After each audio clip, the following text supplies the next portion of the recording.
Boa noite, pessoal. Seja bem-vindo à nossa live da noite de hoje, à nossa palestra. Sejam muito bem-vindos. Boa noite. Vamos chegando aí. Espero que todos estejam bem. O Danilo já entrou aí, nosso convidado querido. Seja bem-vindo, Danilo. Daqui a pouco eu te chamo. Tudo bem?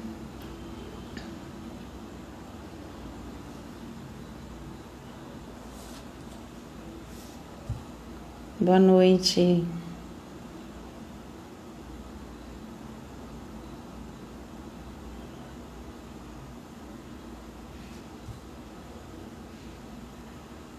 Convidando aí, Danilo, para participar conosco aí da nossa prece.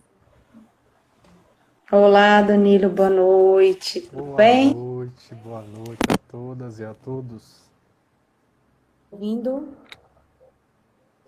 Estou te ouvindo, sim. Que bom. Como está? Eu estava com o Tudo microfone, bem, tive que tirar para a gente poder compartilhar. E aí, tudo certinho? tudo Família? certinho, Tudo graças a Deus. bem? Graças a Deus. Então, vamos fazer a nossa oração, né, para a gente começar. Hoje a gente vai falar sobre a razão da dor, não é isso? Está no livro do Jesus no Lar, no item 31, acho que página 135. Só para a pessoa saber de onde é que a gente retirou esse tema da noite de hoje. Em um mês de maio, nós estamos trabalhando com o livro, né, Jesus no Lar. E aí você ficou com a razão da dor, ok? Então, eu vou pedir para você fazer a oração hoje, tá bom? Pode ser? Tudo bem. Tá, Pode sim. tá ótimo. Então, nesse momento, vamos buscar conectar com o mais profundo em nosso ser, alcançando aí a figura excelsa do nosso Mestre amado Jesus. Senhor Jesus, aqui estamos reunidos mais uma vez em Teu nome, buscando esclarecimento, buscando compreensão, buscando estímulo e inspiração. Que possamos nós outros merecermos a Tua influência benfazeja em nossas vidas, enriquecendo nossas existências com a caridade que o Senhor não cansou de exemplificar. Que a Tua amorosidade incessante possa ser por nós percebida e multiplicada por nossas mãos. Que o Teu amor seja a tônica do encontro da noite, a balsamizar nossas dores e a nos inspirar novos ânimos diante das batalhas que a vida nos convida. Sê conosco agora e sempre, Mestre. Que assim seja. Assim seja. Será. Bom, repetindo mais uma vez, o nosso tema da nossa palestra, da nossa live hoje é a razão da dor, com o professor, psicólogo Danilo Cruz. Ok, pessoal? Sejam bem-vindos aqui conosco. Espero que todos estejam bem e vamos acompanhar essa live com os ouvidozinhos bem atentos à mente para poder aprender um pouco mais, ok? Obrigado, Danilo, pela sua presença, ok? Seja Eu sempre que bem-vindo agradeço a aqui na oportunidade. nossa casa. E espero que logo, logo a gente esteja assim presencial, né? Para você ir lá conhecer e estar presencial conosco, ok? Com fé em Deus. Mais uma vez, boa noite, minhas amigas, meus amigos. É um prazer imenso retornar a essa casa, ainda que virtualmente, né? Ainda não tivemos a oportunidade do encontro presencial, mas como foi bem colocado, em breve a gente espera que isso se dê da maneira melhor. Hoje eu fiquei responsável pela fala da noite, que é justamente sobre um texto de um livro que eu tenho guardado no meu coração. É um livro que durante muito tempo foi meu livro de cabeceira, justamente porque ele traz inúmeras inspirações maravilhosas. Opa, meu áudio tá baixo? Diz que tá baixo. O pessoal tá dizendo que o áudio tá baixo. Opa, Veja aí o que tá será que, acontecendo. será que melhorou agora? Fala Por só um favor, pouquinho mais pessoal. alto, Hum, Danilo. Falar um pouquinho mais alto? Será que agora está É você suficiente que o nem volume? fala baixo, né? Que é o tom nosso. Pronto. E aí o pessoal não Maravilha. Vou tentar me expressar mais audível. coloca isso. Então, como eu estava falando, ainda está baixo o som, gente? Eu queria só um feedback se meu áudio ainda está baixo. Vocês podem fazer um comentário aí se falando nesse tom de voz continua baixo, que pode ser que seja algum defeito no meu microfonezinho aqui Eu do, estou do... ouvindo bem, tá? E eu não estou Ah, com o microfone, eu estou todo no celular, eu é, estou ouvindo bem. já recebi um O pessoal feedback não aqui. está Pronto. o, Outro feedback dizendo que melhorou. uhum. Vamos tentar aumentar aí, por favor, o volume das pessoas que ainda continuem, não, ainda persista, para ver se ajuda. E eu vou tentar falar um pouco mais alto, vamos tentar seguindo assim. Como eu estava dizendo, a palestra da noite de hoje é inspirado num texto de um livro que eu guardo ainda no meu coração, mas era um livro de cabeceira. É um livro chamado Jesus no Lar. É um livro espírita psicografado por Francisco Cândido Xavier, muito bem colocado, né? Existem outras edições, né? É porque Esse essa livro daí maravilhoso, essa eu daqui sempre recomendo esse livro. Essa edição é a que eu tinha também, viu? É maravilhoso. Eu acho que vale muito a pena que a gente, né, dê uma olhada, consiga entrar em contato com esse livro, porque esse livro é um primor de ensinamentos, sem dúvida alguma. É um livro fabuloso.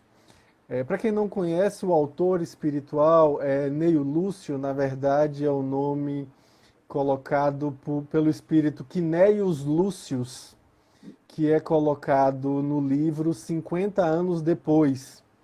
Para quem não lê o livro, conta a história de Célia, cujo avô, Quinéios Lúcius, era como é que eu digo, um nobre romano que se viu diante de um grande dilema que era entrar em contato com a mensagem de Jesus, se sentir tocado por essa mensagem e ter que abdicar da cidadania romana, já que naquela época dizer-se cristão era crime.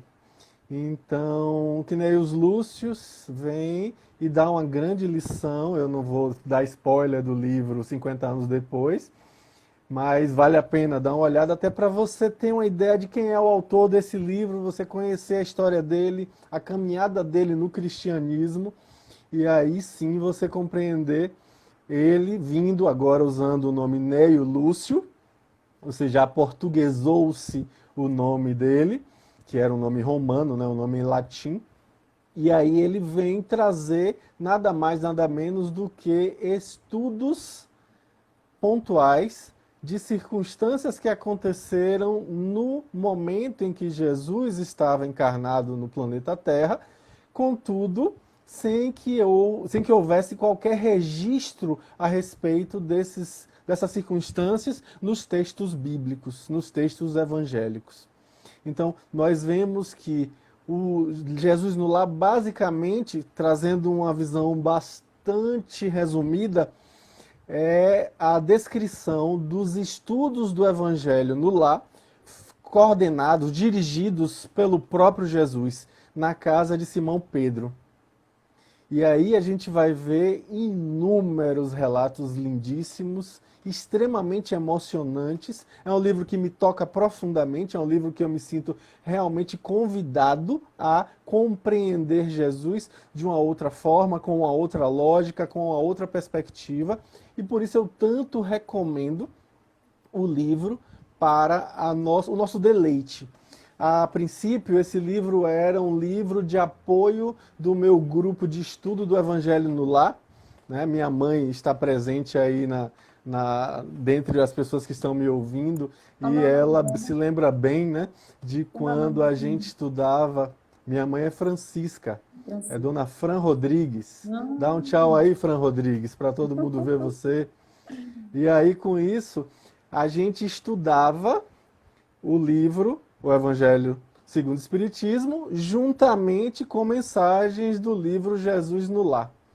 E é justamente esse livro que inspira bastante por conta da riqueza das mensagens que ele traz, né? A forma didática, a forma maravilhosa, na verdade. Olha aí, ó, Dona Fran Rodrigues comentando aí o oi, né? Falando, ela não gosta muito que eu exponha ela não, mas tudo bem, né? Mas é exatamente isso, a gente vai percebendo gradativamente que o texto tem um caráter didático, um caráter pedagógico. E não é diferente no texto cujo título é A Razão da Dor, que é o que inspira a minha fala da noite de hoje. Então, trazendo de uma maneira didática, eu leio justamente esse livro para que a gente possa compreender. O texto começa com Neio Lúcio dizendo que Raquel, antiga servidora da residência de Cusa, ergueu a voz para indagar do mestre por que motivo a dor se convertia em aflição nos caminhos do mundo. Não era o homem criação de Deus? Não dispõe a criatura do abençoado concurso dos anjos? Não vela o céu sobre os destinos da humanidade? Jesus fitou na interlocutora o olhar firme e considerou: a razão da dor humana procede da proteção divina.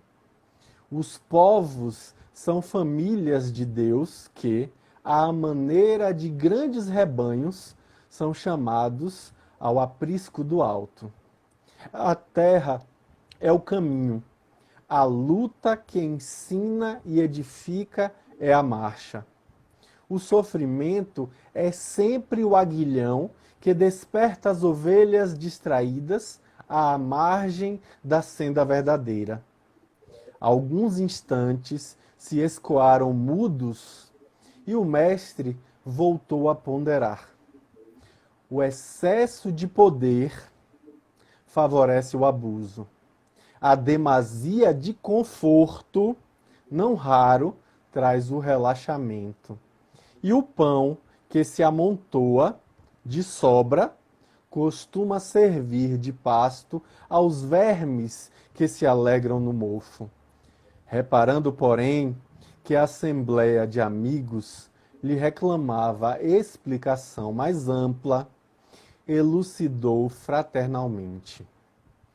Um anjo, por ordem do Eterno Pai, tomou à própria conta um homem comum, desde o nascimento. Ensinou-lhe a alimentar-se, a mover os membros e os músculos, a sorrir, a repousar e a asilar-se nos braços maternos, sem afastar-se do protegido dia e noite, deu-lhe as primeiras lições da palavra e, em seguida, orientou-lhe os impulsos novos, favorecendo-lhe o ensejo de aprender a raciocinar, a ler, a escrever e a contar. Afastava-o hora a hora de influências perniciosas ou mortíferas de espíritos infelizes que o arrebatariam, por certo, para o sorvedouro da morte. Soprando-lhe ao pensamento ideias iluminadas aos clarões do infinito bem, através de 1000 modos de socorro imperceptível, garantiu-lhe a saúde e o equilíbrio do corpo. Dava-lhe medicamentos invisíveis por intermédio do ar e da água, da vestimenta e das plantas. Vezes sem conta, salvou-o do erro, do crime e dos males sem remédio que atormentam os pecadores. Ao amanhecer, o pajem celestial acorria atento, preparando-lhe o dia calmo e proveitoso, defendendo-lhe a respiração, a alimentação e o pensamento, vigiando-lhe os passos com amor, para melhor preservar-lhe os dons. Ao anoitecer, postava-se-lhe à cabeceira, amparando-lhe o corpo contra o ataque de gênios infernais, aguardando-o com maternal cuidado para as doces instruções espirituais nos momentos de sono. No transcurso da vida, guiou-lhe os ideais, auxiliou-o a selecionar as emoções e a situar-se em trabalho digno e respeitável. Clareou-lhe o cérebro jovem, insuflou-lhe entusiasmo santo, rumo à vida superior, e estimulou-o a formar um reino de santificação e serviço, progresso e aperfeiçoamento num lar. O homem, todavia, que nunca se lembrara de agradecer as bênçãos que o cercavam, fez-se orgulhoso e cruel. Diante dos interesses alheios, ele que retinha tamanhas graças do céu, jamais se animou a estendê-las na terra e passou simplesmente a humilhar os outros com a glória de que fora revestido por seu devotado e invisível benfeitor. Quando experimentou o primeiro desgosto que ele mesmo provocou, menosprezando a lei do amor universal, que determina a fraternidade e o respeito aos semelhantes, gesticulou, revoltado contra o céu, acusando o Supremo Senhor de injusto e indiferente. Aflito, o anjo guardião procurava levantar-lhe o ideal de bondade, quando um anjo maior se aproximou dele e ordenou que o primeiro de sabor do tutelado endurecido por excesso de regalias se convertesse em aflição. Rolando mentalmente de aflição em aflição, o homem começou a recolher os valores da paciência, da humildade, do amor e da paz com todos, fazendo-se então precioso colaborador do Pai na criação. Finda a historieta, esperou Jesus que Raquel expusesse alguma dúvida, mas, emudecendo a servidora, dominada pela meditação que os ensinamentos da noite lhe sugeriam, o culto da Boa Nova foi encerrado com a ardente oração de júbilo indefinível. Esse texto é um texto que, sem dúvida, cai como uma luva sobre as nossas ansiedades diante do sofrimento humano. Eu me lembro bem, no ano de 1996, olha para isso, hein? Algumas pessoas aí nem tinham nascido ainda, nem estavam encarnadas ainda, né? Algumas, olha lá, não vão exagerar e dizer que, eu não, eu sei que estava, mas vamos lá.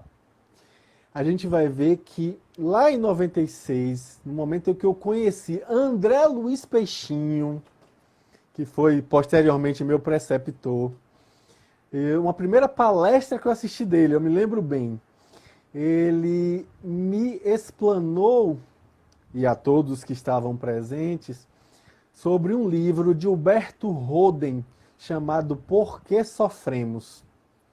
E a explicação foi tão elucidativa que imediatamente eu saí dali para procurar onde eu poderia comprar aquele livro. Só que na casa espírita onde eu estava assistindo, a livraria já estava fechada. Então eu não encontrei o livro para comprar. Procurando aqui e acolá, eu ouvi de um amigo, também espírita, que esse livro, na verdade, não é um livro espírita. É um livro que segue a lógica de Humberto Roden e ele se diz universalista. Uma visão universalista. Interessado sobre isso, sabendo que não era um livro espírita, eu procurei então o livro em uma livraria de shopping, do nosso antigo shopping Iguatemi. Eu fui lá na livraria do shopping, não era a livraria que fechou recentemente, não, era uma livraria mais antiga do que essa, uma livraria que eu nem sei se ainda existe, né? Era a distribuidora de livros Salvador, que havia ali no segundo piso. Eu fui lá procurar aquele livro e achei. Achei uma versão de bolso baratinha. Seria algo mais ou menos com o valor de hoje, algo em torno de 15, talvez 20 reais. E aí eu comprei o livro, eu me lembro de sentar naquela noite para ler o livro e terminar de ler o livro na manhã seguinte, porque eu não consegui dormir para poder terminar de ler o livro. Porque era um assunto, e ainda é um assunto, que nos toca. Por que a gente sofre? Por que a gente vive sofrimento? Por que a gente vive a dor, a angústia, a aflição? Por que a gente experimenta esse tipo de coisa? Por que Deus permite esse tipo de coisa? Será que a gente não tem um amparo, uma proteção? Será que a gente não tem algo que nos proteja de sofrer? Para que essa necessidade de sofrimento? E aí com isso, lá vai eu, adolescente à época, ler aquilo com avidez, bastante avidez. E aí eu fiquei realmente interessado, porque ele trazia uma visão completamente diferente do que habitualmente a gente traz.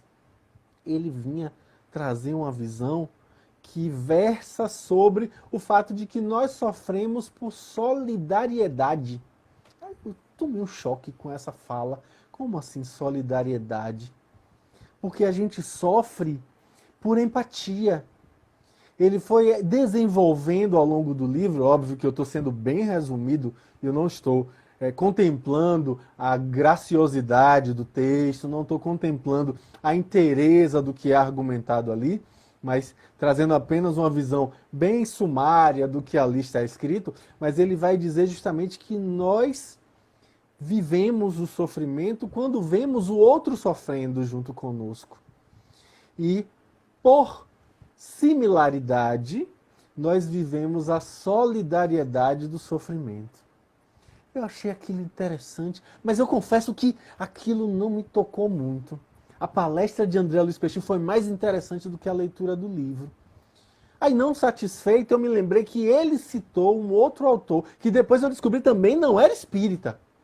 Um texto chamado A Grande Síntese, um livro maravilhoso de Pietro Baldi, que inclusive depois de muito tempo que eu vi descobrir que André Luiz Peixinho é ninguém mais, ninguém menos do que o maior especialista em Pietro Baldi da atualidade no Brasil. Né? Eu não sabia disso, na verdade.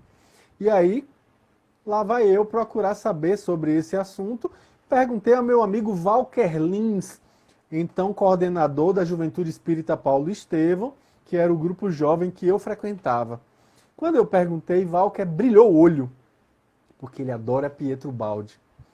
E aí eu, conversando, ele foi me explicando algumas coisas, a visão que Pietro Baldi tem a respeito da metáfora do anjo caído. Ele vai desenvolver a lógica de que, na verdade, nós todos estamos voltando ao processo de espiritualização depois de ter vivenciarmos uma materialização por escolha própria.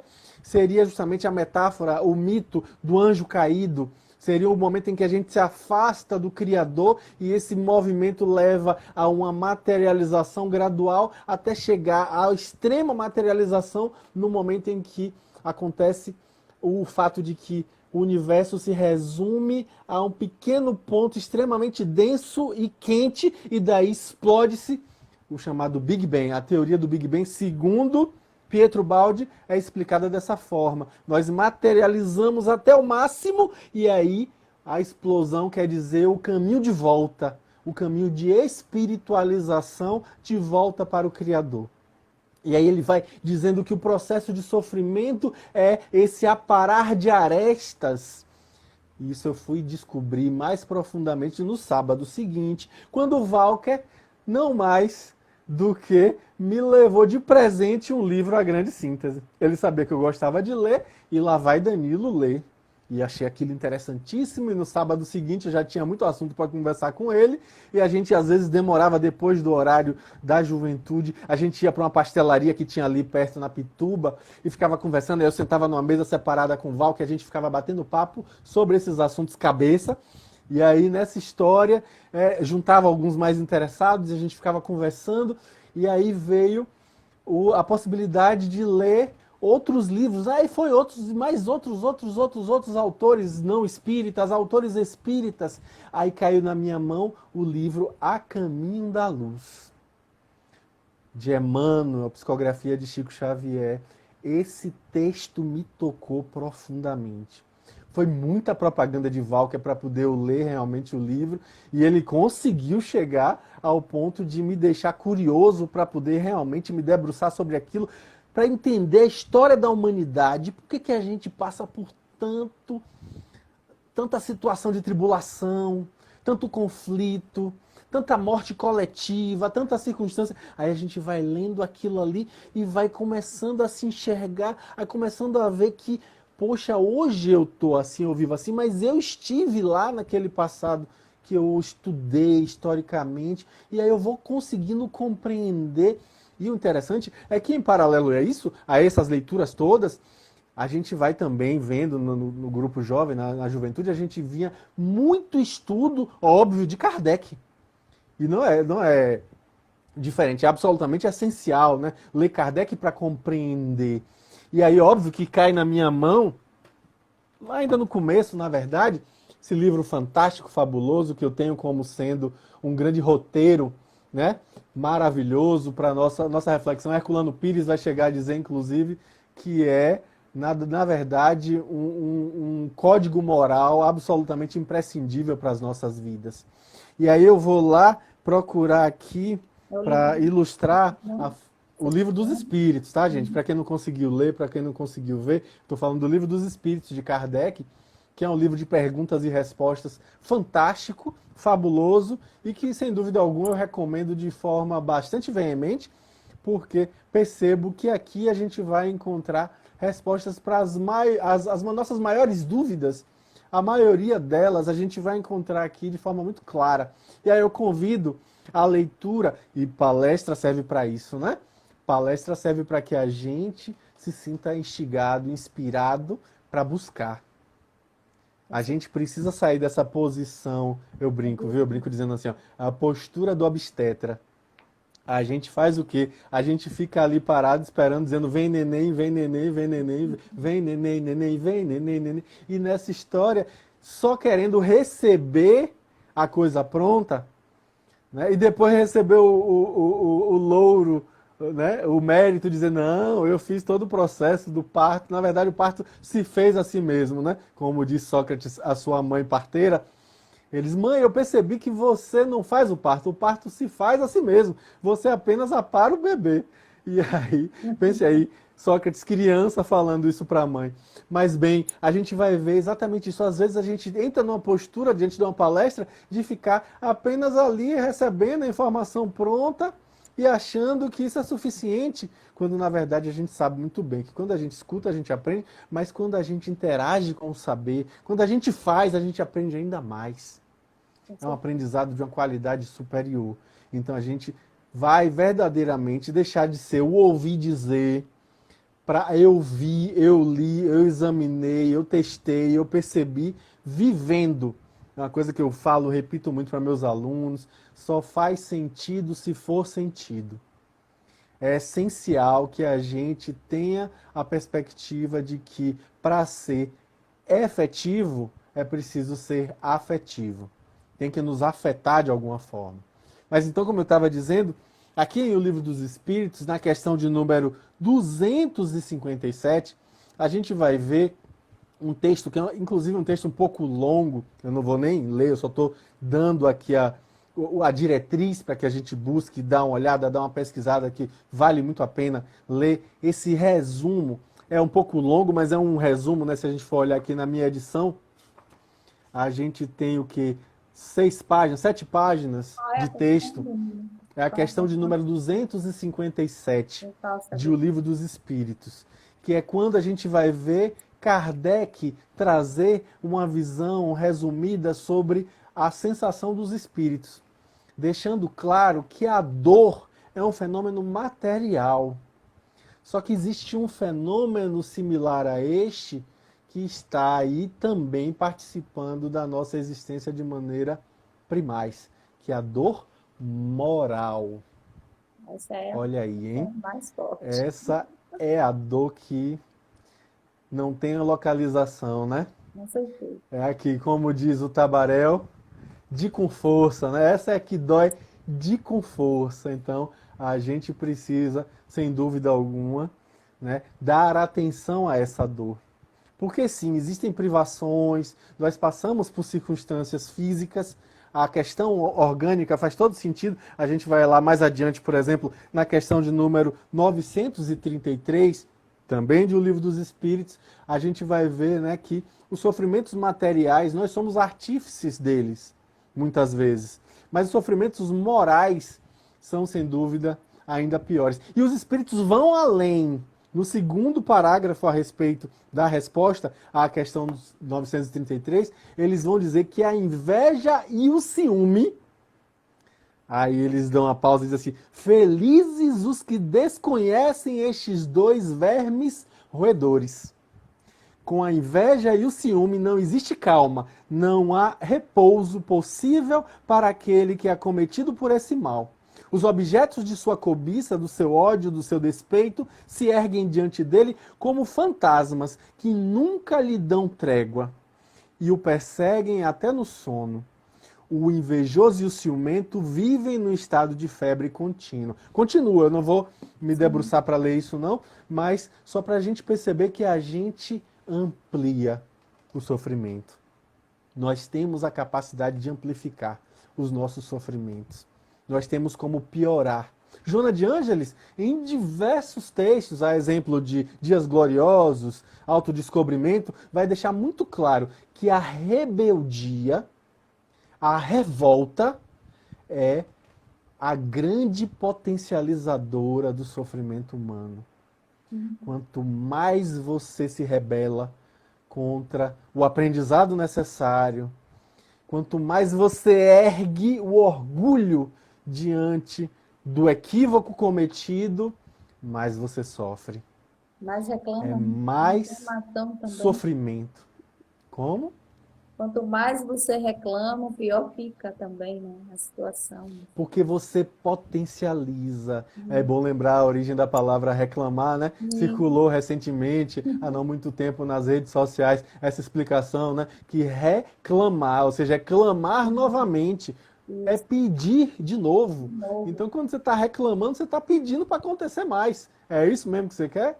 Então não vale a pena, né? Aliás, tem uma frase que eu cito muito nas palestras, que é frase de núcleo pobre de novela das 8. Aceita que dói menos. Olha que fala que traz em si uma verdade imensa. Pensem comigo, eu não estou aqui fazendo apologia à dor. Eu não estou aqui dizendo que a gente vai dizer, bora sofrer, porque sofrer é bom, a dor é maravilhosa, vamos. Porque a gente tem, às vezes, essa visão equivocada de que a dor é uma pedagoga, e é uma verdade, a dor é uma pedagoga. Só que a gente. É um remédio. Oi? A dor, se Isso, diz no Evangelho, que é um remédio, é um aprendizado para a gente fazer a reflexão, parar um pouco para si, para dentro de si um pouquinho, quando a gente dói algo, a gente vai parar, não é? Para fazer a reflexão do a porquê dor é o fica, alerta. é um alerta. Isso é um sinal amarelo, um sinal vermelho para a gente, né? Isso. Perceba um texto maravilhoso, está lá na primeira epístola de Pedro, e que também está transcrito no livro Primícias do Reino, no capítulo sobre Maria de Magdala, Maria Madalena. No momento em que Maria implora de Jesus o amparo, que Jesus só ergue ela, levantando-na do chão, ele diz assim: Maria, o amor encobre a multidão de pecados. É a frase que está lá no texto da primeira epístola de Pedro. Gente, o amor encobre a multidão de pecados. Não é a dor, não é a angústia, não é o sofrimento. A dor, ela serve de alerta. Ela, por si, não resolve. Irmão X, Humberto de Campos, traz, pela psicografia de Chico, também um texto maravilhoso que ele vai versar sobre isso. Ele conta a história de um personagem específico, que eu não vou me lembrar o nome agora, dizendo que ele parecia que estava encarnando constantemente encarnações inteiras de sofrimento, angústia e azar. Vivia situações de azar constantemente, as chamadas sincronicidades, né? As coincidências significativas, que não é acaso, né? Que acaso não existe, mas está ali um sentido, a gente é que às vezes não consegue compreender. Então ele vai encarnando dessa forma, e aí Humberto de Campos pergunta, né, a uma entidade superior, por que que isso se dá, no caso dele especificamente. Aí ele vai receber a resposta de que ele ainda se encontra empedernido, uau, usando a palavra dele, empedernido, ou seja, com coração duro, com coração de pedra, no orgulho. No orgulho. E ele ainda vai mais além, que infelizmente para ele ainda faltou uma mão amorosa que estendesse ajuda. Porque é o amor que encobre a multidão de pecados. É o amor que traz a possibilidade do exemplo. A palavra convence, mas o exemplo arrasta. Lema do Colégio da Polícia Militar, né? A gente vai lá no Dendezeiros, tá lá escrito na parede até hoje. Então, a gente vai ver que é exatamente isso. Um exemplo amoroso toca no coração. Pode ser que não toque naquele momento, que não frutifique naquele momento, mas aquele exemplo fica ali. E em algum momento mais adiante, aquela semente brota e dali nasce uma árvore frondosa que vai espalhar mais sementes de amor e de caridade. Então, é o amor que encobre a multidão de pecados. Não é a dor.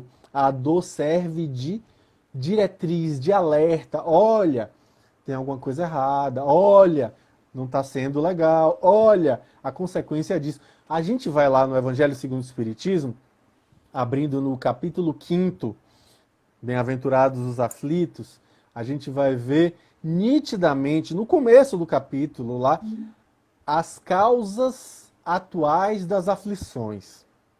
A gente lendo esse texto, a gente vai ver o quê? Claramente, não tem essa história de, eu tô com um problema cardíaco sério, eu tô com as veias tudo entupida, é karma. Muita karma nessa hora, viu, gente? Muita karma nessa hora, porque não tem negócio de karma com veia entupida, não. Foi aquela picanhazinha, foi aquela alimentação desregrada, foi aquela ociosidade, aquela falta de exercício físico, aquela preguicinha que te impediu de caminhar, de fazer um exercíciozinho, de fazer uma natação, uma musculação. Né? Aquela desculpa esfarrapada que você teve para poder não dar uma caminhadinha pelo bairro. Pois bem, é isso aí. Melhor, né? Mais saudável. Uma alimentação mais saudável, uma alimentação que vai, inclusive, questionar a necessidade de comer esse tipo de gordura animal, se é que realmente é necessário a gente comer isso. E aí a gente vai ver um monte de motivo para perceber que as causas das nossas aflições, a imensa maioria, está nessa encarnação. Não está lá atrás, não. Mas fulano é meu karma, eu casei com ele. Muita karma nessa hora de novo, porque você casou com ele nessa encarnação. E se não casou enganado, porque às vezes casa enganado mesmo, né? Agora sabe como é. É muito fácil você simplesmente imputar ao outro a responsabilidade das suas agruras, dos seus sofrimentos, das suas aflições, Claro quando que na verdade para reajustes, mas você tem como fazer com que aquela companhia, né, aquele casamento, aquele relacionamento seja seu esposo ou sua esposa, enfim, seja melhor. Através de todo tudo que relacionamento relacionamento não é, mesmo que seja Todo relacionamento conjugal é composto de pelo menos duas pessoas aí nessa situação, né? Não dá pra gente simplesmente dizer que a culpa tá só de um lado dessa situação. Não claro, dá, claro. né? O livro, eu citei esse livro semana passada, Evolução para o Terceiro Milênio, de Toledo Rizzini, livro maravilhoso, também li lá na juventude, ganhei de presente lá na juventude uma amiga chamada Vanessa Sena, ela que me deu de presente esse livro. Ela trouxe para mim, abriu um leque maravilhoso. Isso foi em 98 para 99. Que já tava, eu lembro que o terceiro milênio já estava chegando, né? E aí eu ganhei de presente o livro, foi bem interessante. E aí no começo do livro, acho que no segundo ou terceiro capítulo, Toledo Rizzini vai trazer que a escolha do cônjuge é talvez a mais importante decisão de toda a encarnação. Olha que fala interessante, né? Então há que se ter bastante cautela para que a gente consiga escolher um companheiro ou uma companheira de jornada, né? Alguém para realmente, A nos né, estar acompanhar com ao a longo da gente. vida, né, amiga? Para a gente não ficar nessa história de dizer, ah, fulano é um sarapatel de coruja. Que Ah, isso, não sei quemzinha é uma menino? carniça ambulante. Nunca ouviu, não, sarapatel de coruja? Isso é fala de meu amigo Naon Castro, Ah, né? E aí a gente, a gente vai ver que muitas vezes a gente vai responsabilizar o outro pelo nosso sofrimento, pela nossa angústia. É escolha, a gente precisa perceber que a gente sim pode ter sofrimento no relacionamento, a gente pode ter dificuldades, pode ter. Às vezes o outro não está na mesma caminhada que a gente, não está no mesmo projeto pessoal de autoaprimoramento, não tem as mesmas crenças, os mesmos valores, os mesmos princípios. Só que a gente pode, através do nosso exemplo, tocar o outro. A partir de nós é que a gente pode fazer grandes transformações. Né? Se eu quero mudar o meu entorno, eu preciso me transformar a mim mesmo. Né? Eu preciso, sem dúvida alguma, dar o exemplo, mostrar como se faz. Senão não vai para lugar nenhum. Eu me lembro de trabalhar no grupo jovem, lá do Paulo Estevão, e aí uma mãe ou outra chegava e dizia: "Ô, meu filho, me diga aí, como é que eu faço para ajudar meu filho, para poder ele vir para o grupo jovem?" Aí depois eu ia conhecer o tal do jovem, o jovem dizia: "Eu vou fazer o que lá no centro espírita? Se não melhorou ela, se ela continua sendo esse sarapatel de coruja aí, para que eu vou fazer lá? O que eu vou querer fazer lá?" Ou seja, acaba que a gente não dá exemplo, a gente não faz a nossa parte. Então, é imprescindível que a gente se implique. Porque o Espiritismo faz isso, né? É autoimplicação. É o que eu também lembro nas palestras, né? Que quando a doutrina espírita começa a fazer sentido para as nossas vidas, nunca mais a gente erra em paz. com certeza. Não dá. A gente sabe o que está vivendo, a gente percebe. Ah, mas tá tão gostosinho. Mas e a lei de causa e efeito? Ah, mas e a lei de progresso? E aí a gente sabe que precisa caminhar, que precisa transcender, que precisa ir adiante. Só um minutinho, porque A está questão está dizendo. aí. Tem uma pessoa aqui dizendo que existe casamentos que são kármicos. Com certeza, claro que existe, né? Claro que existe. Mas como ele está colocando aqui, existe, porém um e o outro, já que sabe que vinham juntos para fazer esse resgate, para poder um se melhorar com o outro, eu creio que cada um vai fazer a sua parte para que esse relacionamento seja harmonioso, seja saudável, seja equilibrado, entende? É isso. Existem projetos, né? Na verdade, a gente tem um projeto de encarnar com Beltrano, com Fulano, para poder fazer tal coisa, para alcançar tal Ah, posso... perspectiva. Né?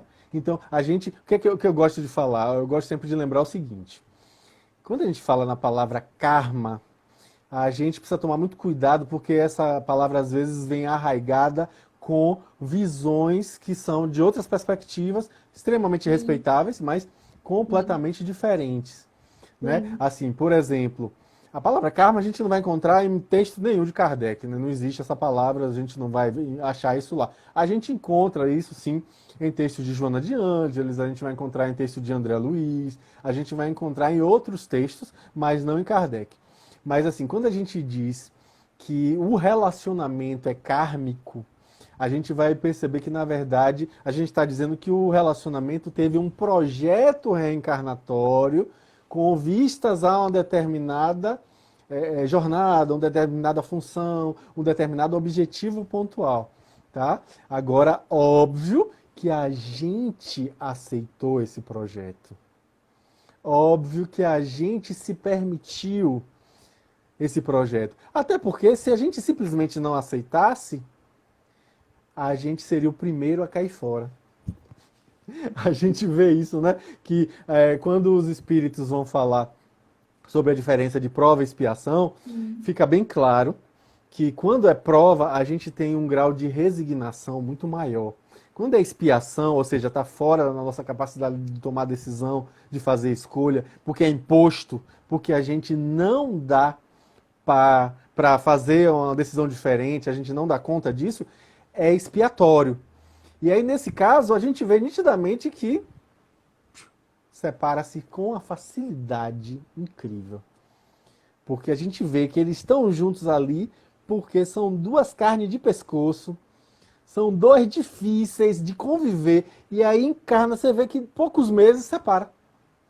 Porque não dão conta. Ali tem uma questão expiatória. Aí, nesse caso, a gente pode dizer de que existe uma questão kármica. Mas, geralmente, nesses casos, já ficou ali um fruto, um filho, ou mais de um, que acaba vinculando estes seres para o resto daquela encarnação. Acabam ficando ligados um ao outro, mesmo que indiretamente, né? E, obviamente, que aquilo que não conseguiram cumprir nessa, voltarão a posteriori. Gente, sinto muito, acabei de trazer uma informação triste para as pessoas que... Aquela história, né, da piada que diz que a senhora desencarna, chega no plano espiritual, é acolhida pelo mentor, e aí o mentor diz, minha filha, que bom, você concluiu sua encarnação, e a questão do seu casamento, quando ele ia concluir, ela diz assim, mas graças a Deus, eu suportei aquele traste, suportei aquele homem até o fim, consegui, eu suportei. E aí nessa de suportar, o tempo todo querendo suportar, o mentor diz, minha filha, você vai ter que voltar a reencarnar com ele de novo. Ela, não, meu irmão, você não entendeu, eu não disse que eu suportei. Minha irmã, você suportou, você vai precisar voltar para aprender a amar. É isso mesmo. Bateu, doeu, leve para casa que é seu. Né? Bateu, doeu, leve para casa que é seu. Alguém está pedindo para repetir o nome do livro, o nome do livro que serve de inspiração para a palestra de hoje, no caso o Dinei Lúcio, o Jesus no Lar. Outros que ele passou sobre, falando sobre Pedro Baldi, ou foi o Jesus Pietro Baldi, A Grande Síntese, Huberto Roden, Porque Sofremos, Emmanuel, A Caminho da Luz, que eu falei, Joana de Ângeles, eu falei de Dias Gloriosos, falei de Autodescobrimento, né? São alguns.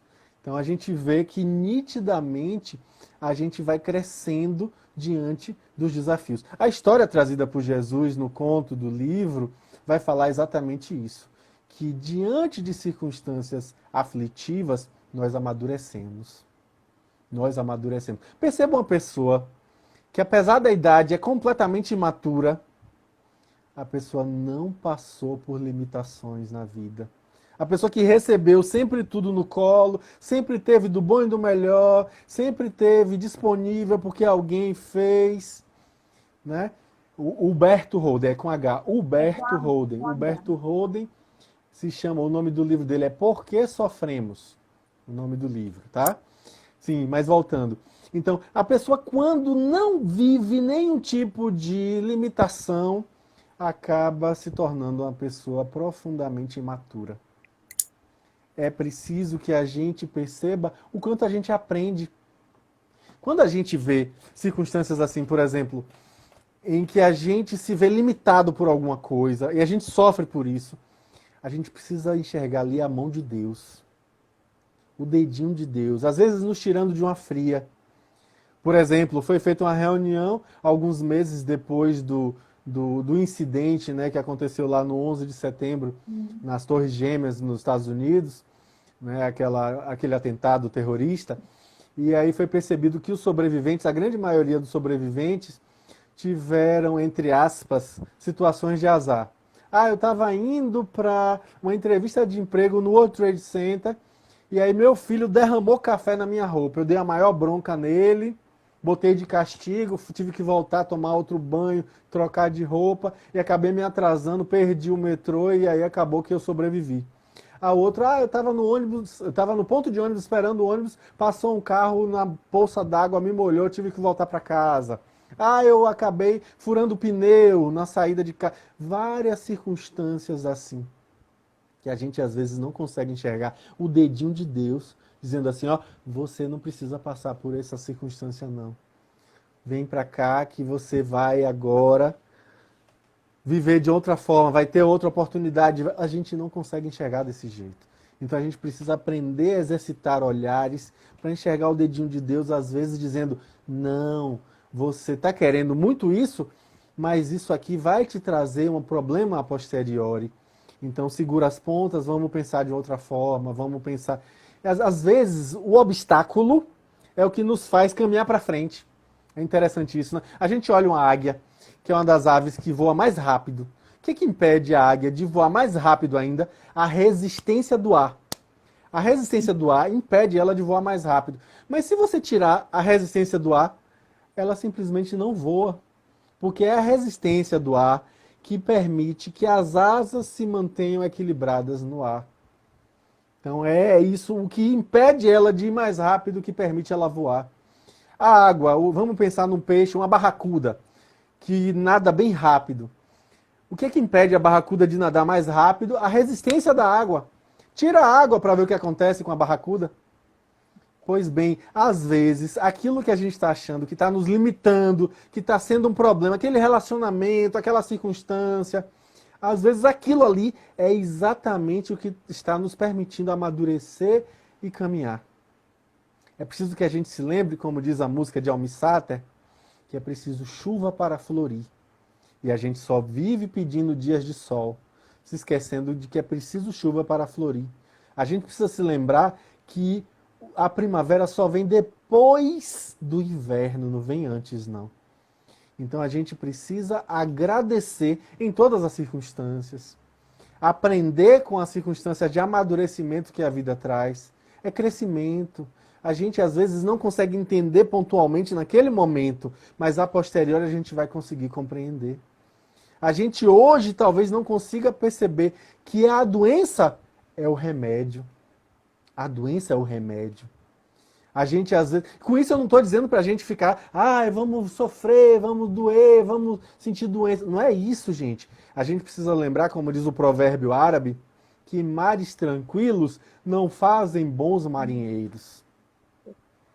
A gente precisa se lembrar disso. Mares tranquilos não fazem bons marinheiros. Mas isso não quer dizer que a gente vai sair por aí buscando maremoto, que a gente vai sair por aí buscando tempestade. Não é isso. Mas a gente sabe que a vida vai trazer tempestade em algum momento. Como diz Joana de Ângeles, não é à toa que o primeiro gesto que o ser humano faz ao nascer é chorar. A gente precisa perceber que nesse momento a gente está dizendo assim, cheguei, mundão de meu Deus.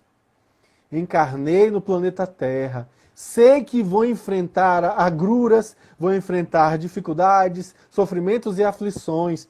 É Jesus que fala isso, né? No mundo enfrentareis aflições. Então a gente sabe disso, portanto, que a gente aprenda com elas, que a gente cresça, se robusteça a nossa fé e que siga adiante, que consiga compreender que, por mais que nós sejamos ignorantes naquele momento para entender o sentido daquilo tudo, lá mais adiante amadureceremos e saberemos.